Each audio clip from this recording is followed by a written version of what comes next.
चांदनी गोरखपुर के एक छोटे से गांव चिलिहा की रहने वाली है।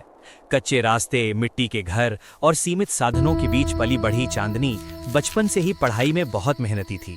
उसका सपना था डॉक्टर बनना, ताकि अपने जैसे गरीब लोगों का इलाज कर सके।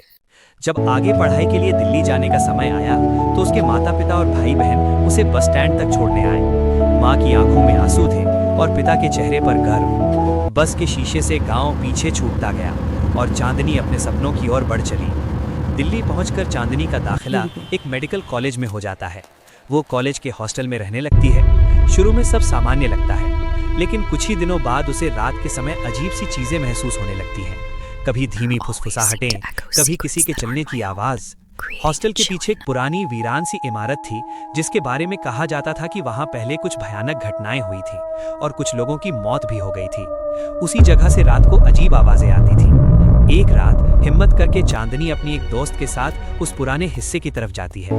वहां उन्हें एक बंद कमरा मिलता है। कमरे में एक पुरानी तस्वीर मिलती है, जिसमें हॉस्टल के पुराने छात्रों की कहानी छुपी होती है। धीरे धीरे चांदनी सच तक पहुंचती है। उसे पता चलता है कि ये भूतिया आवाजें दरअसल पुराने हादसों और डर की वजह से फैली अफवाहें थीं, जिनकी वजह से ये घटनाएं हो रही थी। चांदनी सच्चाई सबके सामने लाती है और डर का माहौल खत्म हो जाता है। पढ़ाई पूरी करने के बाद चांदनी दिल्ली छोड़कर वापस गोरखपुर लौट आती है। वो वहीं के एक मेडिकल कॉलेज से जुड़कर डॉक्टर बनती है और गांव के पास के हॉस्पिटल में काम शुरू करती है। अब वो गरीबों, अनाथ बच्चों और बुजुर्गों का मुफ्त इलाज करती है। जिस लड़की ने कभी डर का सामना किया था, वही लड़की आज लोगों के लिए उम्मीद की रोशनी बन जाती है।